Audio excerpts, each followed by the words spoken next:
સ્વાગત છે મારા કિચનમાં. આજે આપણે બનાવીશું શિયાળાની ઠંડી માટે ઘરે જ અડદિયાનો લોટ તૈયાર કરી અડદિયાના મસાલા સાથે ગોળવાળો અડદિયા પાક એકદમ પરફેક્ટ એવો આ રીતે જો તમે બનાવશો તો દર વર્ષે તમે આ જ રીતે અડદિયા પાક બનાવશો. જો તમને મારી રેસિપીઓ ગમતી હોય અને હજુ સુધી ચેનલને સબસ્ક્રાઈબ ન કર્યું હોય તો સબસ્ક્રાઈબ કરજો અને બાજુમાં આપેલી ઘંટી દબાવજો એટલે નવી નવી રેસિપીના નોટિફિકેશન આવે. તો પહેલાં આપણે અડદિયાનો મસાલો બનાવવા માટે મિક્સર જાર લેશું. એમાં એક મોટો તજનો ટુકડો લઈ એના મેં નાના ટુકડા કરી લીધા છે. અડધું જાયફળ એને થોડા દસ્તાથી મેં વાટીને ઉમેર્યું છે. 10 જેટલી એલચી, 1 ટીસ્પૂન મરી, 6 થી 7 લવિંગ, અડધી ટીસ્પૂન જેટલા લવિંગ અને 3 ટીસ્પૂન જેટલો સૂંઠનો પાવડર. બહુ સ્ટ્રોંગ સૂંઠનો પાવડર જો તમને વધારે તીખો ન ભાવતો હોય તો ઓછો પણ ઉમેરી શકો છો. તો અહીંયા મને પીપરીમૂળના ટુકડા ન મળ્યા એટલે મેં ગંઠોડા એટલે કે પીપરીમૂળનો પાવડર લીધો છે. આ રીતે મેં મસાલા જે લીધા હતા એ વાટી લીધા છે. એમાં હવે આપણે 2 ટીસ્પૂન જેટલો પીપરીમૂળનો પાવડર ઉમેરી પાછું એકવાર વાટી લઈશું. એટલે આપણો આ અડદિયાનો મસાલો તૈયાર થઈ ગયો છે. ટેસ્ટ પ્રમાણે તમારે જેટલો વધુ ઓછો ઉમેરવો હોય એટલો ઉમેરી શકો છો. અને હવે આપણે અડદિયાનો લોટ તૈયાર કરીશું. તો નાનું મિક્સર જાર લેશું. એમાં 200 ગ્રામ 1 કપ અડદની દાળ. અડદની દાળને થોડી શેકી લેવાની કે સનલાઇટમાં મૂકવાની. થોડી ક્રિસ્પી થશે તો એનો લોટ સારી રીતે દળાઈ જશે.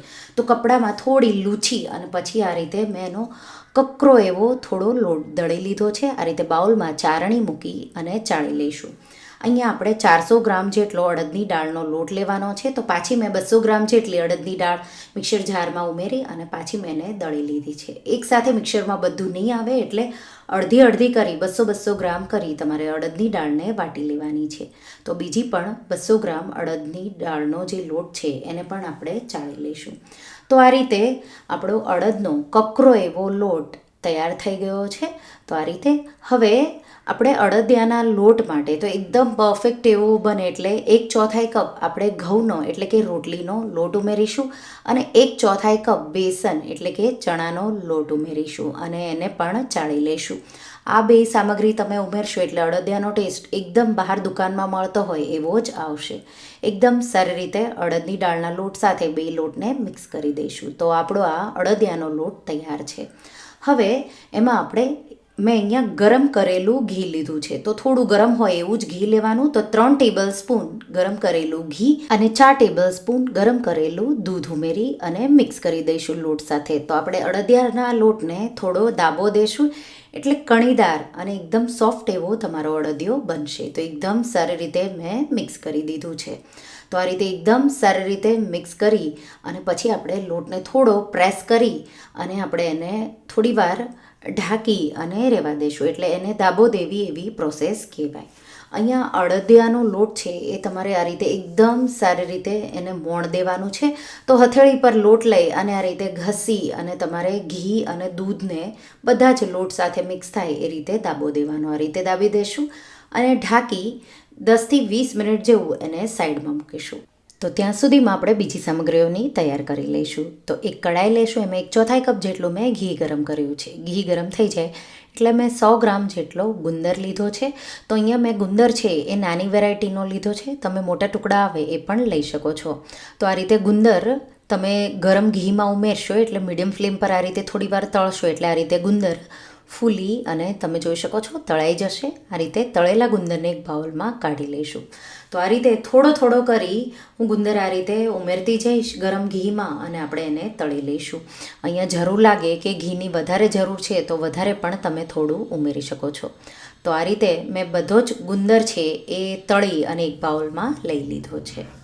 તો આ રીતે 1/4 કપ જેટલું ઘી મારે વપરાઈ ગયું છે. હવે 2 ટેબલ સ્પૂન જેટલું ઘી પાછું ઉમેરીશું અને આપણે 1/4 કપ બદામના ટુકડા આ રીતે ઉમેરી અને હલકા એને થોડા ક્રિસ્પી થાય ત્યાં સુધી તળી લઈશું. એ થોડા ક્રિસ્પી થાય એટલે 1/4 કપ કાજુના ટુકડા અને એ પણ થોડા સતળાય એટલે 1/4 કપ પિસ્તાના ટુકડા આ રીતે ઉમેરી દઈશું. અહીંયા કાજુ, બદામ અને પિસ્તાનું પ્રમાણ તમે તમારા સ્વાદ પ્રમાણે કે તમારે વધુ ઓછું કેટલું જોતું છે એ પ્રમાણે વધારે ઉમેરી શકો છો.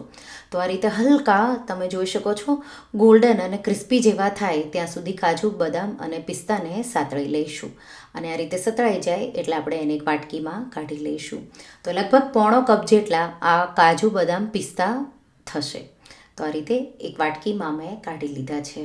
હવે આપણે એ જ પેનમાં મેં પેનને થોડી સાફ કરી લીધી છે અને અહીંયા મેં 225 ગ્રામ જેટલું આ ઘી છે એ બધું જ મેં ઉમેરી દીધું છે અને ઘીને આપણે ગરમ કરીશું.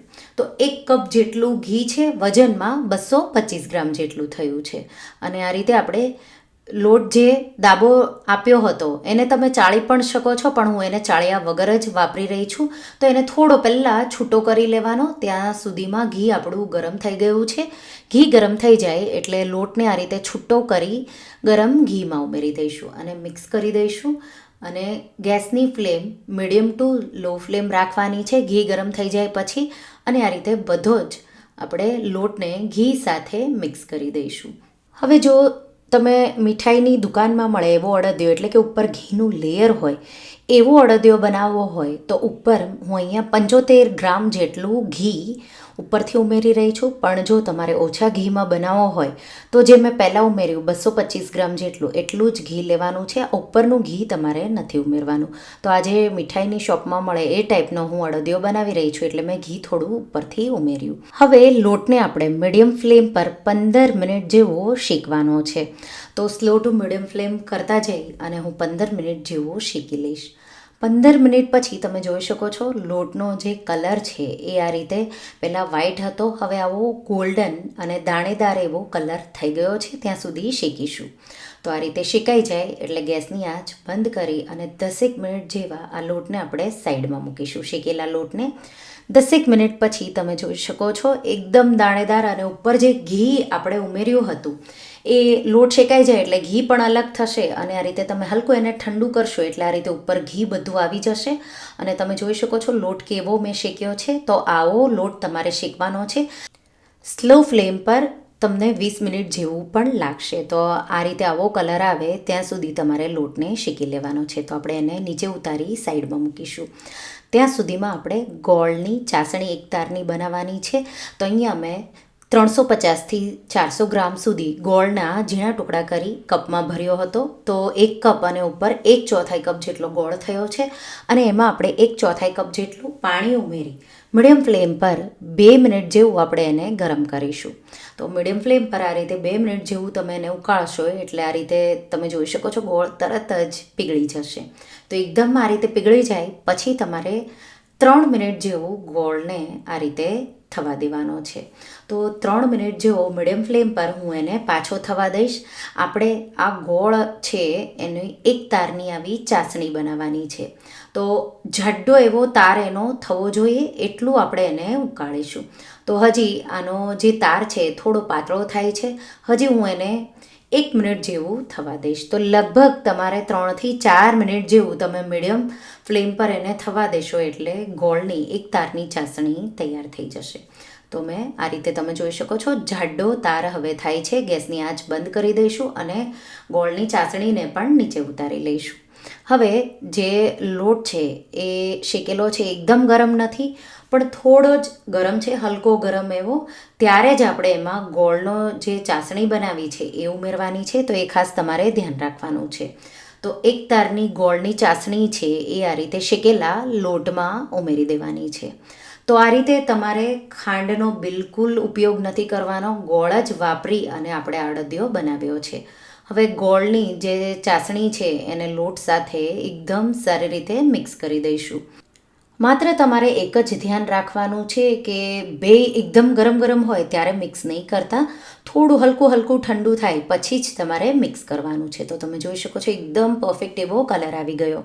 હવે જે અડદિયાનો મસાલો બનાવ્યો એમાંથી મેં 3થી 4 ટીસ્પૂન જેટલો અડદિયાનો મસાલો, સ્ટ્રોંગ તમને કેટલું જોવે એ રીતે, તો લગભગ 1 ટેબલ સ્પૂનથી થોડો ઉપર મેં અડદિયાનો મસાલો ઉમેર્યો અને મિક્સ કરી દઈશું એકદમ સારી રીતે. સાથે સાથે જે આપણે કાજુ બદામ અને પિસ્તાને તળ્યા હતા એ થોડા હું ઉમેરી દઈશ અને થોડા આપણે ગાર્નિશિંગ માટે રાખીશું. અને જે ગુંદર તળીને રાખ્યો હતો એ બધો જ ઉમેરી દઈશું. અહીંયા ગુંદરને તમે મિક્સરમાં દળીને પણ ઉમેરી શકો છો, પણ આ રીતે એને મિક્સ કરશું ત્યાં જ ગુંદર એકદમ સારી રીતે લોટ સાથે મિક્સ થઈ જશે અને ઝીણો પણ થઈ જશે. ક્રિસ્પી હોય એટલે આ રીતે તમે મિક્સ કરશો ત્યાં જ એકદમ સારી રીતે સોફ્ટ એવો ભેગો મિક્સ થઈ જશે. તો એકદમ સારી રીતે મસળી અને ગુંદર અને જે નટ્સ આપણે ઉમેર્યા એને મેં લોટ સાથે મિક્સ કરી દીધા છે. તો આ રીતે મિક્સ થઈ જાય એટલે આપણે આ રીતે કોઈ ઊંડી પ્લેટ હોય એ લેવાની છે અને એને આપણે ઘીથી ગ્રીસ કરી લઈશું. તો સાઈડ પણ આ રીતે સારી રીતે ગ્રીસ કરી લેવાની અને એમાં જે અડદિયાનું મિક્સર છે એ આ રીતે બધું જ ઉમેરી દઈશું અને આપણે એને એકદમ સારી રીતે સેટ કરી દેવાનું છે. ઘી પણ ઉપર આવશે એટલે ઘીનું લેયર અડદિયામાં જે ઉપર આવે એ પણ આવશે. તો મેં એ રીતે બનાવ્યો છે એટલે ઘી આવ્યું છે, પણ જો તમારે એ રીતે ન બનાવ્યું હોય તો આ રીતે જે મારે ઉપર ઘી આવ્યું છે એમ તમારે નહીં આવે. આ રીતે એકદમ સારી રીતે આ રીતે એને સેટ કરી દઈશું અને થાળીને 1 થી 2 વાર ટેપ પણ કરી દેવાનું એટલે એક સરખું એ મિક્સ થઈ જશે. તો આ રીતે ઉપર તમે જોઈ શકો છો ઘી આવી ગયું છે. આ રીતે ઉપર ઘી એનું લેયર આવે એટલા માટે મેં ઘી ઉપર રહેવા દીધું છે. અને હવે જે બચ્યા નટ્સ છે એ આ રીતે ઉપરથી આપણે છાંટી દઈશું અને હવે આ થાળીને તમારે 3 થી 4 કલાક જેવું ઠંડુ થવા દેવાનું છે, પછી જ એના પીસીસ કરવાના છે. તો મેં એને પૂરી રાત માટે કે પછી 3 થી 4 કલાક માટે તમારે સેટ થવા દેવાનું. તો આ રીતે ઘી તમે જોઈ શકો છો જામી ગયું છે. તો આપણો અડદિયો હવે તૈયાર છે. તો આ રીતે હવે એના આપણે પીસીસ કરી લઈશું. તો આ રીતે નાના મોટા ટુકડા તમારે જેવા કરવા હોય એ રીતે કરી લેવાના. તો નાઈફ તમે છરી જે લ્યો એ ધારદાર લેવાની, કારણ કે આપણે એમાં કાજુ બદામ અને પિસ્તાના જે ટુકડા ઉમેર્યા છે વચ્ચે તો એ પણ સાથે સાથે કટ થવા જોઈએ. એટલે આ રીતે તમારે એકદમ પ્રેસ કરી અને એકદમ સારી રીતે એના પીસીસ કરવાના છે. તો આ રીતે એકદમ પરફેક્ટ એવો આપણો અડદિયો સેટ થયો છે અને મેં એના પીસીસ કરી લીધા છે. આ રીતે પીસીસ થઈ જાય એટલે આપણે એને સેપરેટ એને કરી લઈશું. તો આ રીતે સાઈડમાંથી એક લેયર મેં એનું કાઢી લીધું છે અને આ રીતે તમે એને અલગ કરશો એટલે એકદમ ઇઝીલી તમારા અડદિયાના ટુકડા થઈ જશે. તો તમે જોઈ શકો છો એકદમ પરફેક્ટ એવું અને એકદમ પરફેક્ટ એવું સેટ પણ થયું છે. તો આ રીતે બધા અડદિયાના પીસીસ હું અલગ કરી લઈશ અને તમે કોઈ એક બરણી કે કોઈ ડબ્બામાં ભરી અને મહિના સુધી ખાઈ શકો એવો આ ટેસ્ટી અડદિયો બન્યો છે. તો દુકાન કરતાં પણ ટેસ્ટી અડદિયાના મસાલા સાથે ગોળવાળો અને ઘરે જ આપણે લોટ તૈયાર કરી અને આ અડદિયો બનાવ્યો છે. જો તમે ઘરે ક્યારેય આ રીતે ગોળવાળો અને શિયાળા માટે ખાસ કરીને મસાલાવાળો જો આવો અડદિયો તમે ન ટ્રાય કર્યો હોય તો એકવાર આ રેસિપી જરૂરથી ટ્રાય કરજો. એકદમ પરફેક્ટ એવો જેવો બહાર મળે એવો તમે સરળ રીતે ઘરે બનાવી શકશો. તો શિયાળામાં આ અડદિયાની એકવાર રેસિપી ટ્રાય કરજો અને મને કહેજો કે તમે તો તમને આ રેસિપી કેવી લાગી મને કમેન્ટમાં જરૂરથી જણાવજો. અને જો રેસિપી ગમી હોય તો વિડીયોને લાઈક કરજો, શેર કરજો અને મારા ચેનલને સબસ્ક્રાઈબ કરજો. અને આવી જ નવી રેસિપીઓ માટે તમે બેલ આઇકન બટનને પ્રેસ કરજો. Thank you for watching.